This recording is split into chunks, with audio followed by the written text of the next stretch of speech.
Quiero empezar diciendo, hermanos, que otra vez que es un gozo estar con vosotros y os traigo saludos de los hermanos de la Iglesia Bautista de la Gracia, donde sirvo como pastor. Y esta mañana quiero traeros un mensaje sobre un pasaje bien conocido y muy amado de las Escrituras, que se encuentra en el Evangelio de Juan y el capítulo 8. Y voy a leer los primeros 11 versículos de Juan 8. Dice la palabra así: y Jesús se fue al monte de los olivos, y por la mañana volvió al templo, y todo el pueblo vino a él. Y sentado él les enseñaba.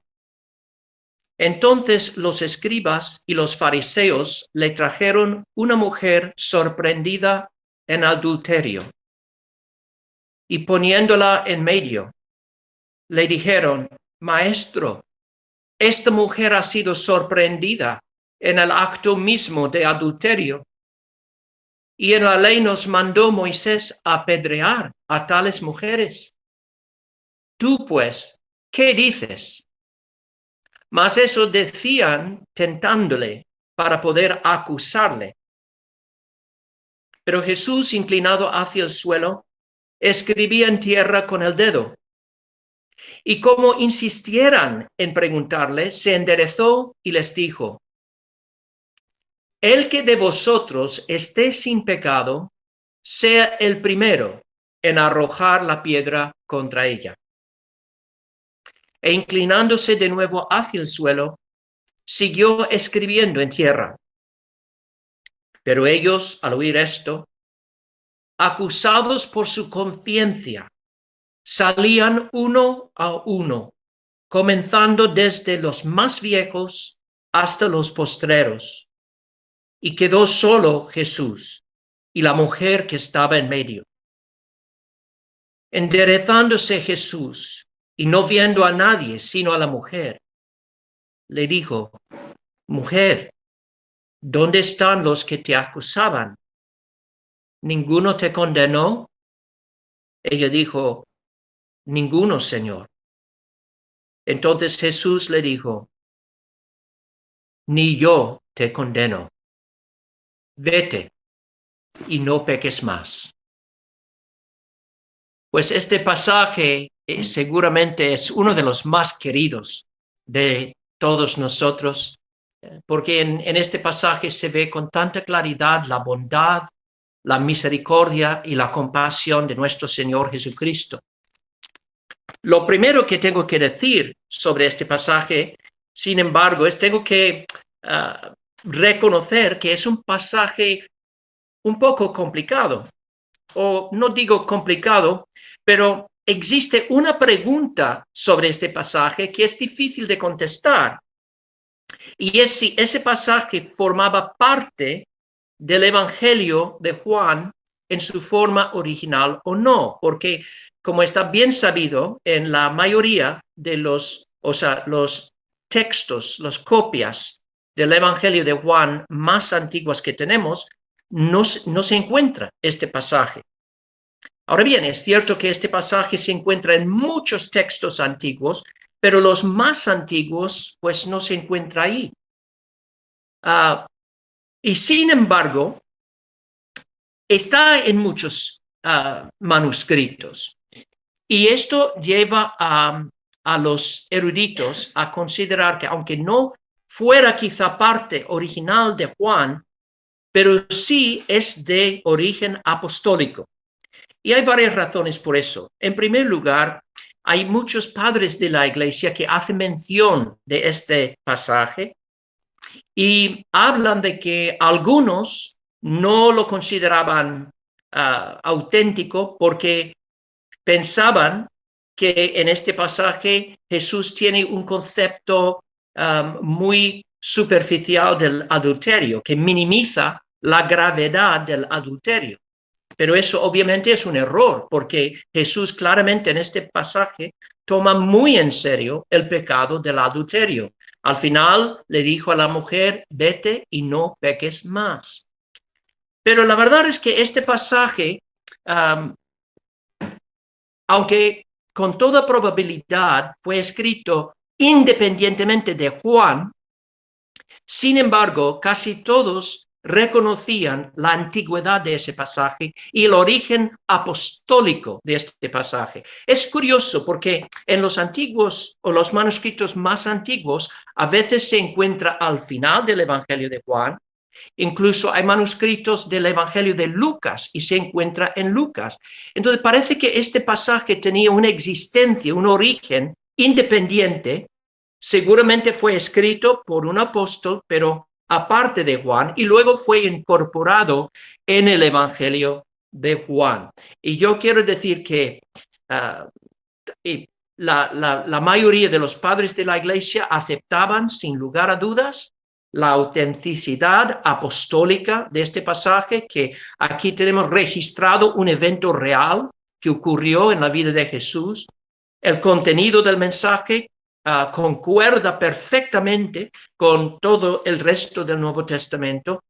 Y tengo que confesar también, estudiando y profundizándome en este pasaje, yo tengo una convicción profunda de que este pasaje es auténtico, porque se ve aquí la misma sabiduría, el mismo genio que se ve en tantos pasajes cuando los fariseos y los escribas querían tentar a Jesús, querían tenderle trampas, y él siempre hallaba una manera de salir de esa trampa, de no caer en su trampa, con una respuesta brillante, una respuesta sabia. Y esto es precisamente lo que tenemos aquí.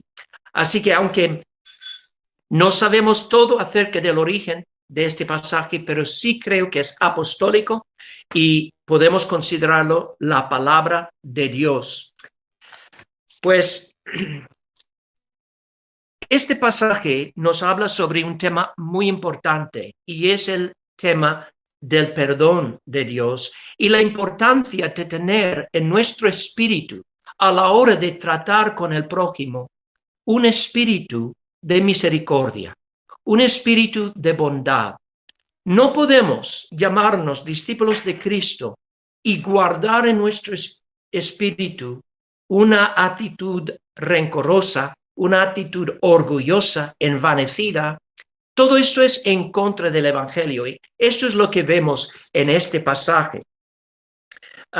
Lo que encontramos aquí es una historia acerca de una mujer que se describe como una mujer pecadora. Ella fue hallada en el mismo acto de cometer adulterio. Pero los hombres que le trajeron a Jesús, realmente a ellos no les preocupaba esa mujer. Para ellos, ella era un mero peón, para usar como un peón en un juego de ajedrez, para moverla como una pieza en un partido de mesa, porque su fin era realmente atrapar a Jesús. Estaban simplemente usando esta mujer con gran crueldad.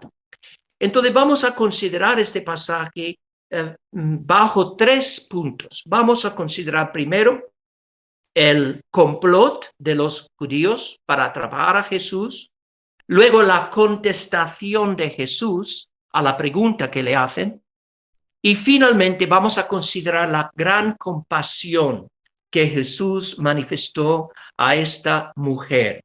El texto comienza hablando del escenario donde ocurrió este incidente. Ocurrió en el templo. Y seguramente es por eso que han puesto este pasaje aquí, que hallamos este pasaje en Juan, al final de Juan 7, principio de Juan 8, porque en Juan 7 Jesús va a la fiesta de tabernáculos y estaba enseñando todos los días va al templo en Jerusalén durante la fiesta de tabernáculos y pasó cada día en la fiesta enseñando en el templo.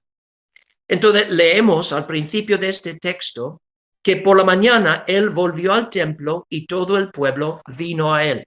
Entonces, él fue al templo como era su costumbre cuando estaba en Jerusalén y se sentaba. Esto era la postura que los maestros en aquel entonces tomaban. No se ponían en un púlpito, no se ponían detrás de un móvil para predicar por Zoom o por alguna plataforma, ¿no? de Internet. Normalmente se sentaban y enseñaban a la multitud a su alrededor. Y esto es lo que Jesús hacía. Pero de repente le viene un grupo de hombres y tienen en su custodia a una mujer y ponen a esa mujer delante de Jesús y le dicen, Maestro, esta mujer ha sido sorprendida en el mismo acto de adulterio. Y en la ley nos mandó Moisés apedrear a tales mujeres. Tú, pues, ¿qué dices? Ahora, ¿quiénes eran estos hombres? El texto dice que eran fariseos y saduceos, no fariseos y saduceos, fariseos y escribas. Dice, entonces los escribas y los fariseos. Y a veces no tenemos una idea muy clara sobre cuál es la diferencia entre un escriba y un fariseo. Pues la diferencia es esta, que los escribas, esta palabra escriba se refiere a un oficio que existía en Israel en el primer siglo. Un escriba era una persona que su trabajo era estudiar las escrituras a fondo, en particular la ley de Moisés. En otras palabras, los escribas eran expertos en la ley, eran como profesores. Hoy en día diríamos, él es un profesor en un seminario o en un colegio bíblico, un experto sobre la Biblia. Pues estos eran los escribas. Y estudiaban todos los días la ley de Moisés, pero además sus propias tradiciones rabínicas. Y cuando la gente tenía una pregunta sobre qué significa esa ley o cómo se debe guardar esa ley, pues ellos siempre tenían la respuesta a mano. Ahora bien, los fariseos, ser un fariseo era ser miembro de un partido o podemos decir, una secta religiosa dentro del mundo judío. Los fariseos, la palabra fariseo significa separado. Y esta secta, o podemos decir, esta denominación de judíos, se consideraba la más estricta de todo el judaísmo. Ese grupo, en realidad, comenzó bien en un sentido, porque era un movimiento de reforma. Vosotros sabéis que Israel, por su infidelidad a Dios, fue enviado al exilio en Babilonia y tuvo que pasar 70 años en Babilonia. Y después de ese tiempo, un grupo de judíos, ellos se decían, mira, fuimos expulsados de la tierra por nuestra maldad y por rebelarnos contra el pacto de Dios, por rechazar la ley de Moisés. Pues eso no va a pasar más. Vamos a dedicarnos al estudio de la ley. Entonces se desarrolló ese grupo que se llaman los fariseos como un grupo de reforma en el mundo judío. Pero con el tiempo ese grupo se volvió súper legalista, porque aunque estudiaron toda la ley, pero ellos hacían mucho hincapié en las ceremonias, en todo el aspecto ceremonial de la ley. Además, tenían sus propias tradiciones. Y vosotros sabéis lo que pasa con las tradiciones a veces, con el paso del tiempo. Esas tradiciones llegan a ser demasiado importantes. Y los fariseos tenían sus tradiciones que tenían el propósito de garantizar que la ley se guardara. Por ejemplo, la ley del sábado.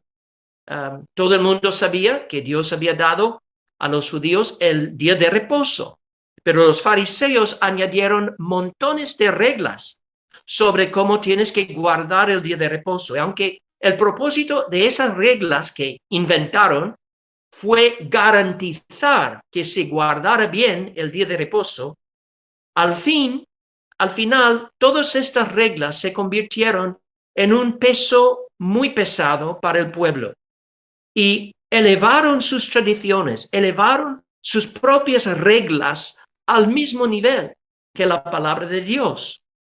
¿Suena familiar? La verdad es que yo pienso que hay algo muy parecido entre lo que pasó con los fariseos y lo que pasó en la Iglesia Católica durante siglos, porque sabemos que durante siglos, cuando la Iglesia Católica desarrolló sus tradiciones, al final esas tradiciones se convirtieron en la ley para la Iglesia Católica y muchos de ellos quieren e insisten en que todo el mundo reconozcan y acepten esas tradiciones, aunque a veces esas tradiciones incluso anulan la misma palabra de Dios.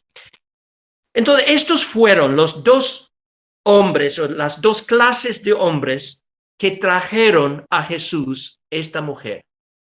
Los escribas, expertos en la ley, los fariseos, los más estrictos de todos los judíos.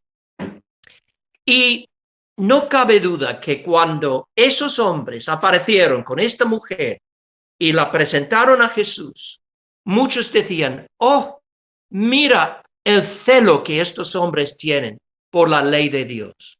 Mira su devoción a las Escrituras, que quieren ver cumplida la ley. Qué fieles son, qué celosos son. Muchos quedaron impresionados, sin duda. Pero Jesús no.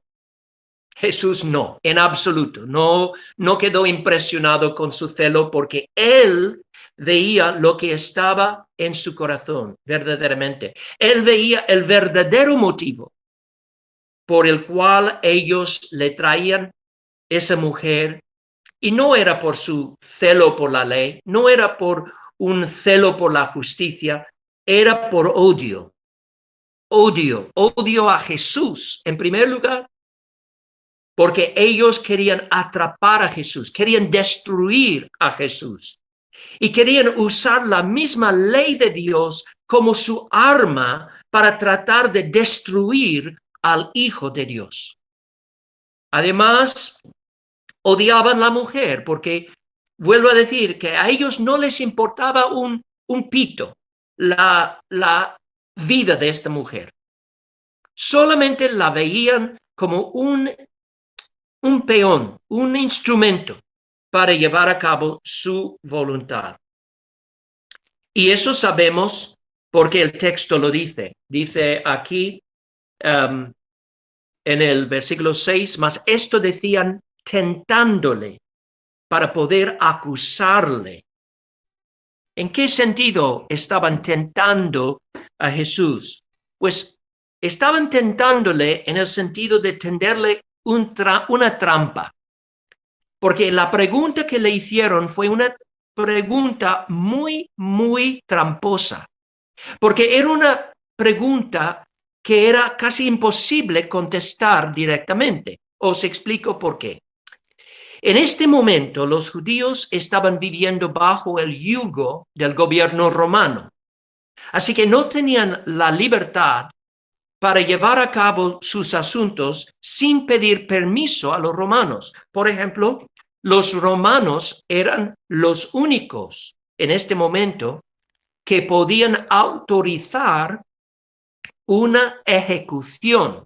Si alguien tenía que ser ejecutado por violar la ley, los romanos tenían que autorizar eso. Por eso incluso los judíos tenían que ir a Pilato y tenían que pedir su permiso para crucificar a Jesús.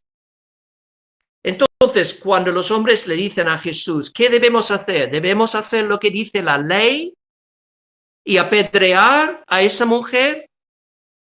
Si Jesús hubiera dicho, sí, apedrearla, ¿sabéis lo que habrían hecho? Habrían ido enseguida a los romanos y habrían dicho, ¿sabéis lo que Jesús está haciendo?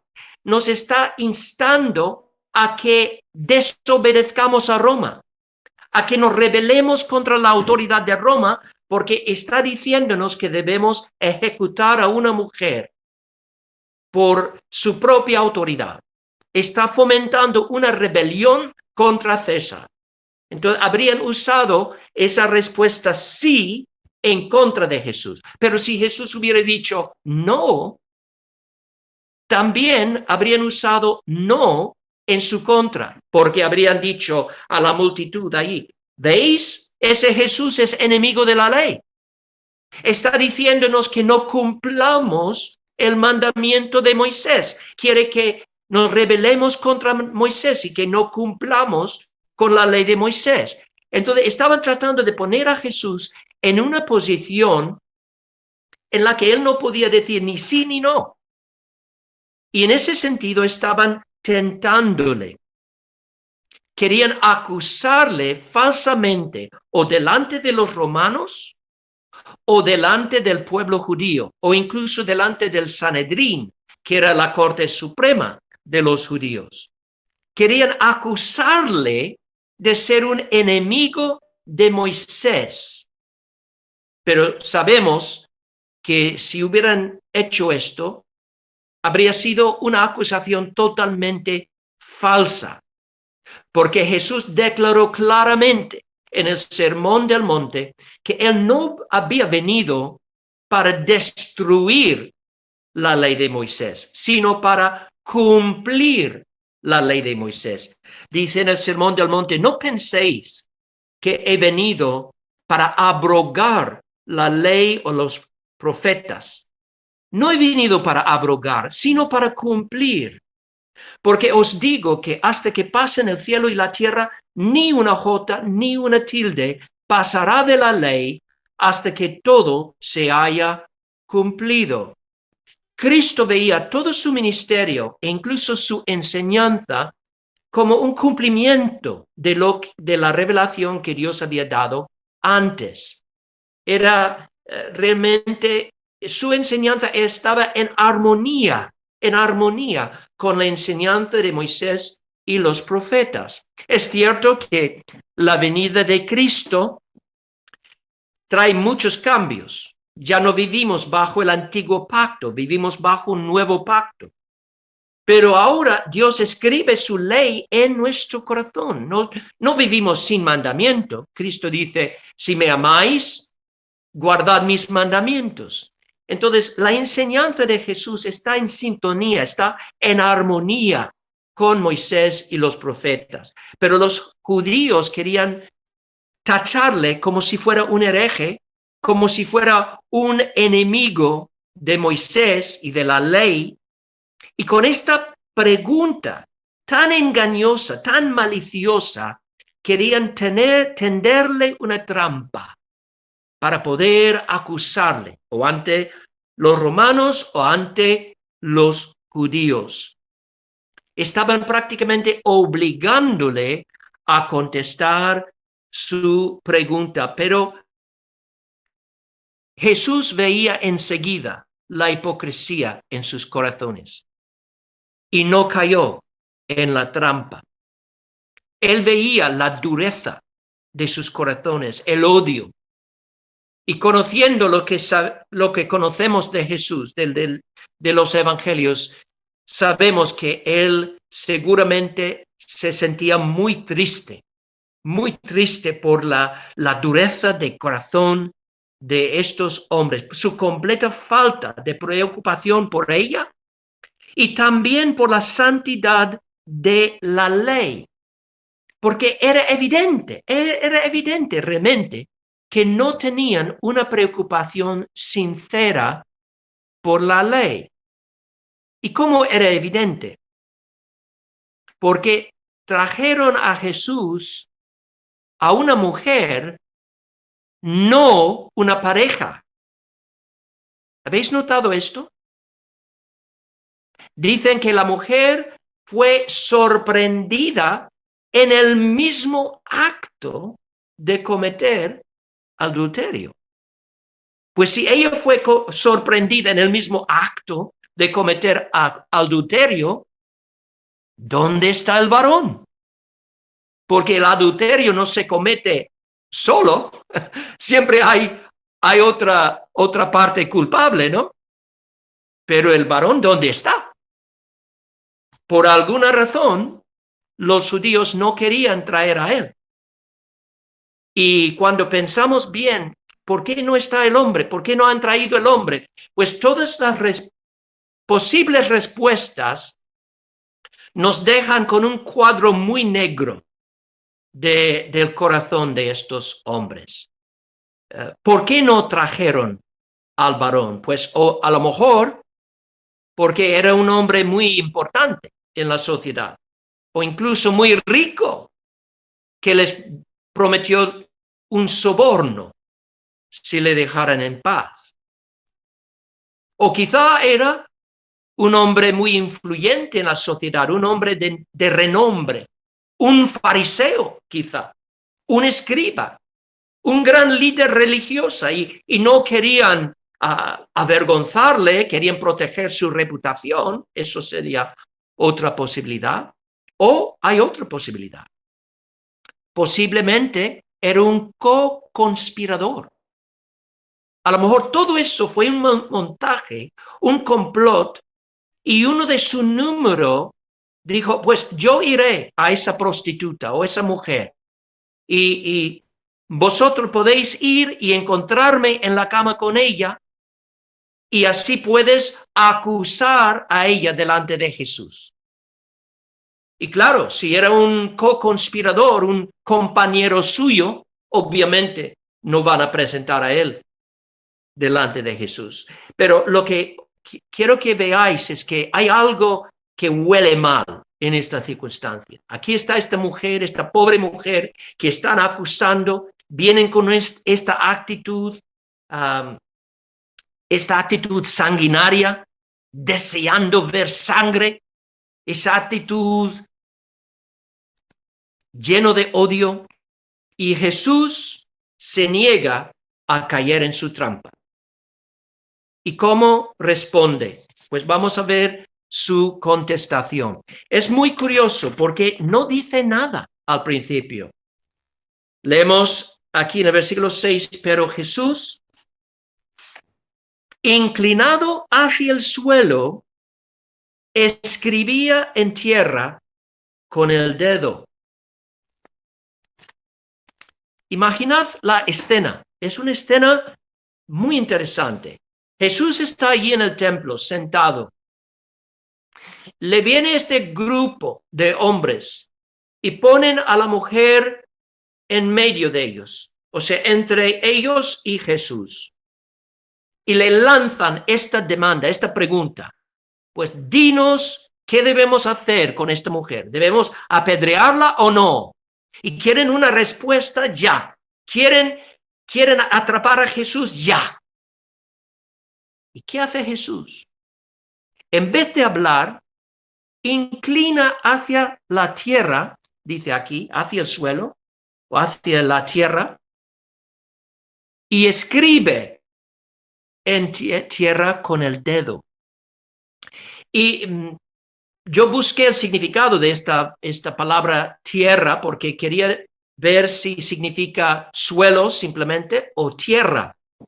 Y el significado es tierra. Entonces no sé si el grupo cambió de sitio, si estaban al aire libre o quizá en una de las cortes donde Jesús estaba enseñando, pues el suelo era simplemente tierra. No entiendo esto, pero está claro lo que pasó. Jesús inclinó hacia el suelo, como dice aquí,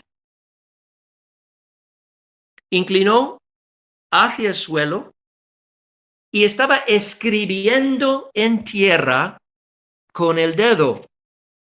Es como si no escuchara su pregunta. Está ignorando su pregunta porque obviamente pasó un tiempo, quizá 1 minuto, 2 minutos, y Jesús no está hablando, simplemente escribiendo. Porque dice el texto, dice que ellos insistieran en preguntarle, insistieron. Es decir, Él no contestó, entonces ellos siguieron presionándole. Venga, Jesús, danos una respuesta, danos una respuesta. Y la pregunta que realmente ha venido a la mente de muchas personas, y porque realmente es algo misterioso, ¿no? ¿Cuál es el significado de este acto de escribir en la tierra con el dedo? ¿Qué significa eso? ¿Por qué hacía eso Jesús? Y tenemos que decir, bueno, no sabemos con toda seguridad, es casi especular, ¿no? Pero a veces es muy difícil evitar la especulación, porque es algo tan misterioso, tan curioso, este acto de escribir con el dedo. Entonces hay varias respuestas posibles. Algunos han pensado en el hecho de que menciona específicamente el dedo. Dice aquí, Jesús escribía en tierra con el dedo. ¿Cuál era la pregunta de estos hombres? Estaban presionando a Jesús para ver si estaba de acuerdo con Moisés o no. Si estaba de acuerdo con lo que decía la ley o si se oponía a la ley. Si era enemigo de la ley. Y en respuesta, ¿qué hace Jesús? Escribe con su dedo en la tierra. Ahora bien, ¿cómo dio Dios la ley a los judíos? Pues el resumen de la ley, esos 10 mandamientos, que fue la primera parte de la ley, fue escrito en tablas de piedra, ¿no? ¿Cómo? Pues leemos la respuesta en Éxodo 31. Y dio a Moisés, cuando acabó de hablar con él en el monte de Sinaí, 2 tablas del testimonio, tablas de piedra escritas con el dedo de Dios. Y algunas personas han pensado que quizá Jesús estaba transmitiendo de forma sutil un mensaje a estos hombres, en un sentido revelándoles su identidad divina y diciendo, no entendéis con quién estáis hablando, no entendéis quién soy yo. ¿Cómo voy a ser yo el enemigo de Moisés o en contra de la ley cuando yo mismo estuve presente en el monte de Sinaí y fue a través de mí que la ley fue escrita en tablas de piedra? ¿Cómo voy a yo oponerme a la ley, oponerme a Moisés? Yo di la ley a Moisés. Esta es una posible explicación de este acto de Jesús. Otros piensan que estaba transmitiendo a estos hombres otro mensaje de forma simbólica. Al escribir en tierra, quizá quería traerles a la mente la advertencia del profeta Jeremías en el capítulo 17 de su profecía. En ese capítulo, Dios advierte a los malhechores que Dios puede ver sus corazones, que Dios sabe lo que está pasando en lo íntimo de sus corazones, que nada se puede ocultar de él. Dice en el Jeremías 17, yo escudriño la mente, que pruebo el corazón, para dar a cada uno según su camino, según el fruto de sus obras. Y prácticamente enseguida dice después, oh Jehová, esperanza de Israel, todos los que te dejan serán avergonzados, y los que se apartan de mí, escritos en el polvo, porque dejaron a Jehová manantial de aguas vivas. Los malhechores serán escritos en el polvo. Y algunos dicen, quizá Jesús de forma sutil estaba transmitiendo ese mensaje. Cuidado, yo veo lo que está pasando en vuestros corazones. Yo veo el motivo que tenéis y acordaos de lo que dijo el profeta Jeremías sobre el destino de los malhechores. Otras sugerencias son también interesantes. Algunos piensan que quizá Jesús escribió en tierra algunos de los pecados de estos hombres, que él mismo sabía, pero que ellos estaban intentando ocultar de los demás. Escribió palabras como avaricia, adulterio, asesinato, robo, mentira, blasfemia, o incluso, algunos dicen, si estos hombres eran ellos mismos culpables de adulterio, quizá ellos mismos habían estado con esta misma mujer en el pasado o con otras mujeres. A lo mejor lo que escribió, dicen algunos, es los nombres de algunas mujeres con quienes estos hombres habían estado. María, Margarita, Susana, Esther. Entonces ellos, viendo esto, pues se avergüenzan. Pues todo eso, tengo que confesar, hermanos, es especulación. Es especulación, no sabemos. Y quizá el gran predicador J.C. Ryle tiene razón en decir que la explicación más sencilla y que realmente evita esta especulación, la más sencilla, es que en realidad Jesús no quiso decir nada con el acto de escribir.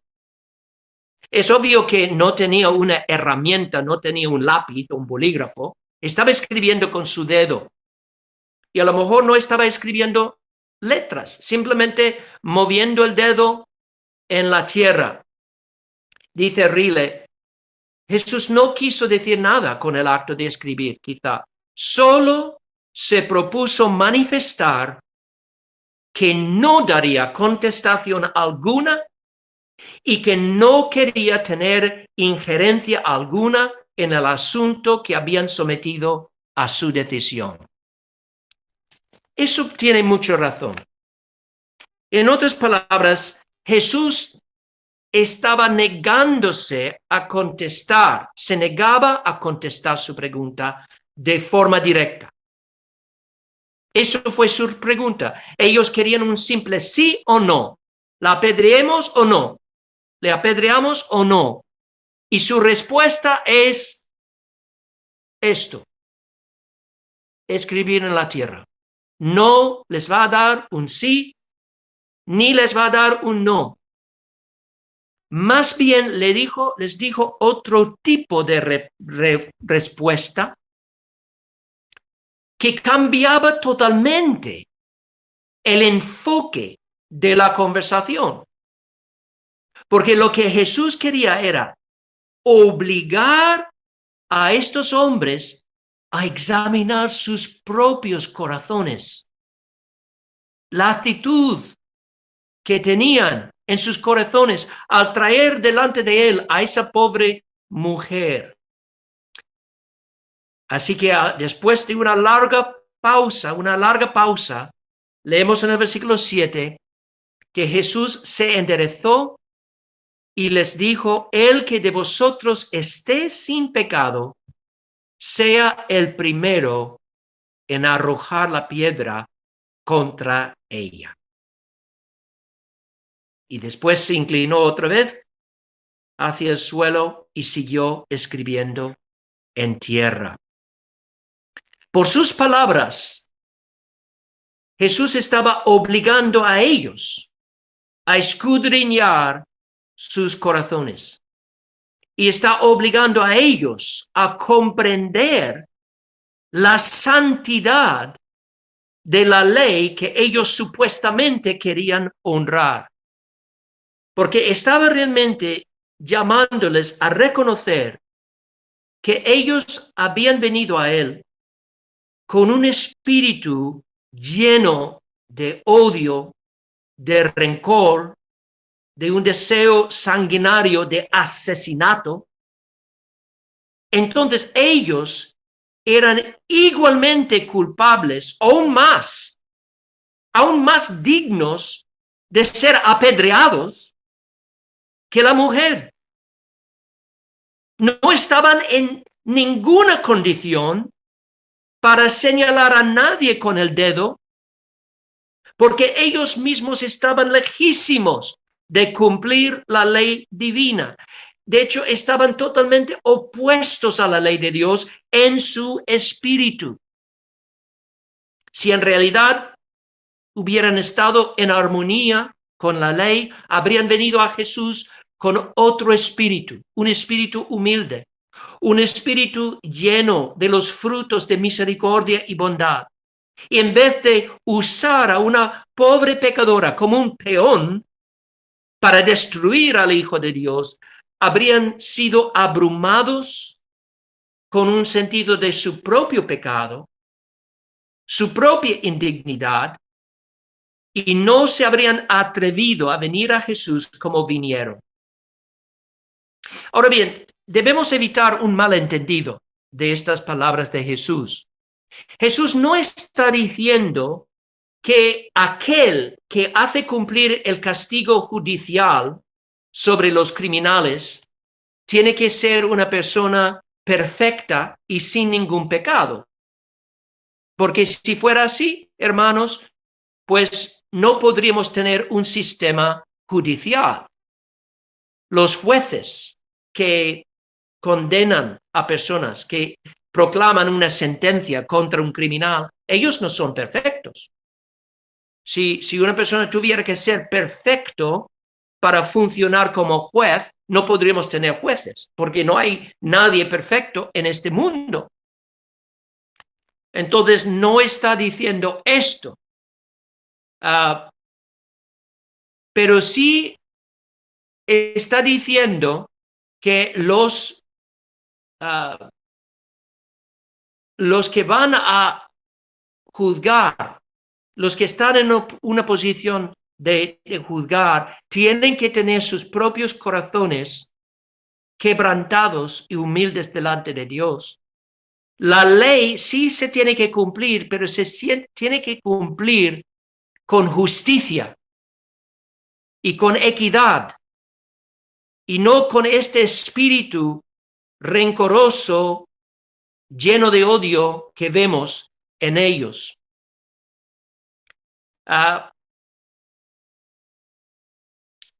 Entonces Jesús les contestó así para recordarles de dos cosas muy importantes. Primero, él estaba diciendo, mira, yo no voy a permitir que me coloquéis en la posición de juez ahora con esta mujer. ¿Por qué? Porque yo no he venido a este mundo para condenar al mundo, sino para salvar al mundo. Estaba recordándoles que había venido en su primera venida para redimir al mundo. Había venido para manifestar a los pecadores el camino de la salvación y derramar sobre ellos la misericordia de Dios. Estos hombres querían convertir a Jesús en un juez. Y es cierto que Él es un juez. Toda criatura comparecerá delante de su trono algún día y será juzgado por Él. Pero en su primera venida no vino para juzgar. Eso no fue el propósito principal de su primera venida. Vino para salvar, y por eso se negó a actuar como juez en condenar a esa mujer. Y segundo, quería que esos conspiradores se dieran cuenta de su propia maldad, su propio pecado, y el hecho de que no estaban en condiciones para acusar a nadie. Estaba apelando a su corazón. Dice Rile, dice, Jesús no dijo que la mujer no hubiese pecado o que su transgresión era pequeña o ligera. Lo que hizo fue recordar a sus acusadores que no eran ellos quienes podían formular contra ella cargo alguno. Sus motivos no eran rectos. Sus vidas estaban distantes de ser puras. no venían a la demanda con las frentes limpias. Lo que ellos deseaban en realidad no era vindicar la pureza de la ley de Dios, sino lanzar contra Jesús los dardos de su malevolencia. Y aparentemente estas palabras de Jesús dieron en el blanco, porque enseguida estos hombres que venían tan seguros de sí mismos, pues empiezan a derretir delante de Jesús. Ya no pueden quedarse ahí de pie, porque se sienten tan abrumados de culpa. Se dan cuenta, a pesar de ser hombres tan endurecidos, tan llenos de orgullo y de odio, aún así quedaron convencidos de su pecado, abrumados con un sentido de su suciedad y que no podían aguantar más estar en la presencia de Jesús. Él estaba trayendo convicción a sus conciencias y no podían aguantarlo. Tenían que huir de ese sitio. Entonces dejaron a la mujer ahí con Jesús. Y uno tras uno ellos se marcharon, empezando, dice, con los mayores. ¿Por qué? Porque tienen más pecados que recordar. Yo pienso que es eso. Los mayores tienen un montón de pecados que recordar, más que los jovencitos. Y estaban totalmente abrumados con la conciencia de su propio pecado. Ya no podían acusar a la mujer, ya no podían aguantar estar en la presencia de Jesús. Se fueron. Y leemos en el versículo 10 que Jesús, enderezándose, pues, y no viendo a nadie sino a la mujer, le dijo: mujer, ¿dónde están los que te acusaban? ¿Ninguno te condenó? Ella dijo: ninguno, Señor. Entonces Jesús le dijo: ni yo te condeno. Vete y no peques más.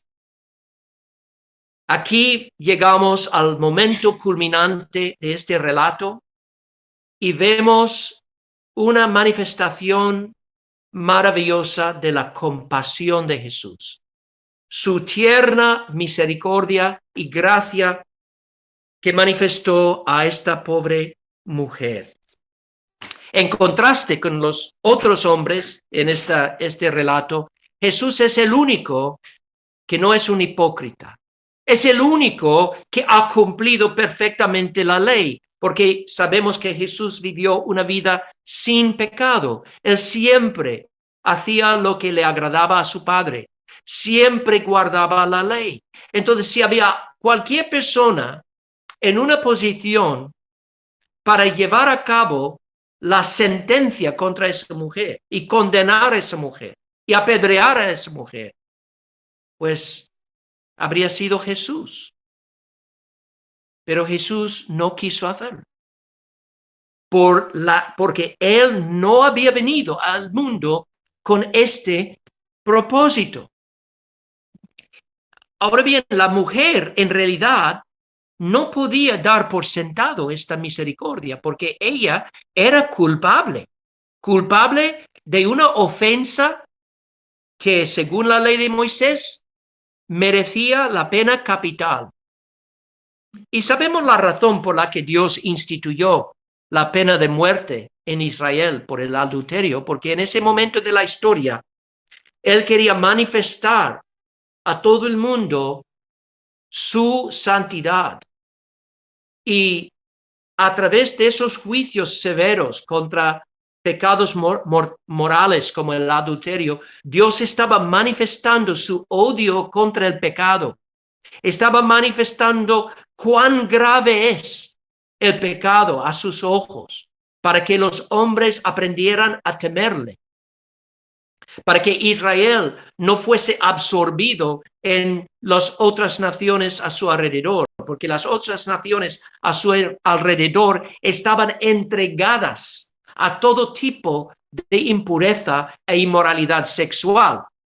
y para proteger a su pueblo les dio un sistema civil, un sistema de leyes, un sistema bastante severo para castigar la maldad y castigar los pecados serios, como el asesinato y el adulterio. El adulterio es un pecado muy serio y Jesús en este pasaje no minimiza la gravedad del pecado. Esa mujer tampoco podía dar por sentado esta misericordia. Algunos han interpretado mal la enseñanza de Jesús y dicen, bueno, lo que Jesús está diciendo aquí es que él no tiene, digamos, una actitud tan estricta en cuanto al adulterio como Moisés o como los judíos. Él tiene una actitud más permisiva. Pues eso no, eso es tergiversar el pasaje. Jesús no tiene una actitud permisiva hacia el adulterio. Y sabemos esto porque en el resto del Evangelio, Jesús cuando habla del adulterio como un pecado que puede llevar a las personas a la condenación eterna. Sabemos esto, por ejemplo, en el Sermón del Monte, cuando Jesús habla sobre el adulterio. Él intensifica la demanda de esta ley. Dice, oísteis que fue dicho, no cometerás adulterio. Pero yo os digo que cualquiera que mira a una mujer para codiciarla, ya adulteró con ella en su corazón. Entonces Jesús está enseñando, el adulterio no se limita simplemente al acto externo. La obligación de pureza sexual tiene que aplicarse a las miradas, a los pensamientos, a la vida privada que solamente Dios ve. Y luego habla de la necesidad incluso de sacar un ojo o de cortar una mano para contender con las lujurias de la carne. Y claramente está llamando a sus discípulos a lo que se llama la mortificación. No podemos entregarnos libremente a las lujurias de la carne. La persona que se entrega libremente a las lujurias de la carne está en el camino de error y si no se arrepienta puede llegar a perecer en el infierno. Es lo que dice Cristo. Pero en este pasaje, sin minimizar la gravedad del pecado y la gravedad del adulterio, lo que Cristo quiere destacar es la gran misericordia de Dios que perdona el pecado, incluso los pecados más graves, como el adulterio. Él quiere que esta mujer comprenda que Él es capaz de perdonar los peores pecados y de hecho le pronuncia perdonada, porque dice, yo tampoco te condeno. Y yo creo que en este momento esa mujer estaba llegando a la fe en Cristo, estaba llegando a verle como su Salvador. Estas palabras hacen hincapié en la grandeza de la gracia y la misericordia y el perdón de Dios. Y esto es lo que tenemos que preguntarnos cada uno de nosotros mismos. Tenemos que entender o hacernos esta pregunta. ¿He comprendido realmente la grandeza de la gracia de Dios? Yo puedo tener una conciencia muy aguda de mi pecado. Los hombres que huyeron del templo tenían una conciencia de su pecado, pero no dejaron que este sentido de culpa les llevaran a los pies de Cristo. En vez de ir a Cristo, huyeron de Cristo, aunque se sentían abrumados con la conciencia de su pecado, pero en vez de ir a Cristo, huyeron de Él. La gran pregunta que tenemos que hacernos es esta. Si hemos reconocido nuestro pecado ¿qué vamos a hacer con nuestro pecado? ¿Hemos comprendido el Evangelio realmente? ¿Hemos comprendido la grandeza de esta gracia y misericordia de Dios que Él nos brinda en el Evangelio? Cristo dice en el Evangelio, venid a mí, todos los que estáis cargados, y yo os haré descansar. Cristo vino para derramar misericordia y perdón sobre los culpables, los más culpables. No hay ningún pecado demasiado grande que Él no pueda perdonar. Pero también, al mismo tiempo que le dice a la mujer, yo tampoco te condeno, luego añade estas palabras, vete y no peques más. O sea, la gracia de Dios tiene un doble fin. Primero, conseguir nuestro perdón y nuestra justificación delante de Dios. Si hemos creído en Jesús, la Biblia dice que Dios nos ha justificado, nos ha declarado justo ante sus ojos. Hemos sido reconciliados con Él, limpiados, lavados de todos nuestros pecados. Y esto es una realidad gloriosa. Si Dios comenzó esta obra en nosotros, Él mismo la acabará, Él mismo la terminará. Hemos sido reconciliados con Él y no hay condenación para los que están en Cristo. Este es el primer fin, pero el segundo fin es que si hemos recibido este perdón, es para que no andemos más en el pecado. ¿Por qué? Porque Dios nos ha dado vida nueva, nos ha dado no solo el perdón, sino el don del Espíritu Santo para morar en nuestros corazones. Nos ha levantado, nos ha resucitado de entre los muertos espirituales. Y si hemos recibido vida nueva, si hemos resucitado en Cristo, tenemos que andar en novedad de vida. Esto es lo que dice Pablo en Romanos 6. Tenemos que presentarnos como vivos de entre los muertos a Dios y nuestros miembros como instrumentos de justicia a Dios.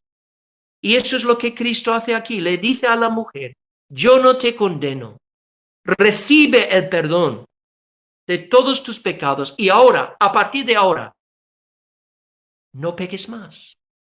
El Señor nos llama a andar en santidad y podemos hacerlo precisamente porque nos ha dado el Espíritu Santo y nos ha dado esta increíble libertad en Cristo de la condenación. Os recuerdo otras palabras del apóstol Pablo en el capítulo 2 de su primera epístola. Dice, hijitos míos, estas cosas os escribo para que no pequéis. Y si alguno hubiere pecado, abogado tenemos para con el Padre a Jesucristo el justo. Y Él es la propiciación por nuestros pecados, y no solamente por los nuestros, sino también por los de todo el mundo. La maravilla de la gracia es que en Cristo tengo esa libertad de crecer. Y si tropiezo y caigo en pecado, no tengo que permanecer allí. Por la gracia de Dios, por la gracia de Dios en Jesucristo y por el poder del Espíritu Santo, puedo ir a Dios, confesarle mi pecado, ponerme de pie y seguir adelante con Cristo y dejar atrás el pasado. El cristiano puede decir, nuevas son sus misericordias todas las mañanas. Vivimos a la luz de un amanecer constante. Vivimos al amanecer, a la luz del amanecer del reino de Dios. Hemos entrado en ese reino por la gracia de Dios y Cristo ahora nos llama. Nos llama a andar, como llamó a esa mujer, a andar en santidad. Andar con Él. Cuando dice, ni yo te condeno, Dice eso no porque está minimizando el pecado, tratando el adulterio como si fuera una ofensa leve, no. Dice, yo no te condeno porque él mismo iba a llevar esa condenación. Y eso es lo que tenemos que recordar si caemos en pecado. Como dice Juan aquí, Él es la propiciación por nuestros pecados. No es que Dios tome a la ligera nuestro pecado. El pecado es serio. Es tan serio que Dios mismo no puede perdonar el pecado aparte de la paga de un rescate. Y eso es lo que Cristo ha hecho por nosotros. Él ha muerto en la cruz para borrar nuestros pecados. Él es la propiciación por nuestros pecados. Hermanos, yo veo en este pasaje un llamamiento a la santidad, pero también un llamamiento a la compasión con los pecadores. Tengamos cuidado sobre todas las cosas de lo que Jesús llamaba en otro lugar la levadura de los fariseos. ¿Qué es levadura? Pues es algo muy pequeño, pero se mete en una masa de pan y ¿qué pasa? Dentro de poco toda la masa se hincha. Y esto es lo que pasa con el orgullo. Cuando dejamos que el orgullo entre en nuestros corazones, funciona como levadura. Nos hinchamos. Creemos que somos alguien, creemos que somos superiores a los demás. Nos convertimos en legalistas, en personas duras, en personas sin humildad. Hermanos, guardemos sobre todas las cosas de no permitir que esa levadura de los fariseos entre en nuestros corazones. Andemos en humildad. Andemos en amor y compasión y en santidad. Y así podemos brillar con la luz de Jesucristo para que los pecadores a nuestro alrededor puedan hallar perdón y vida nueva en el Señor. Amén.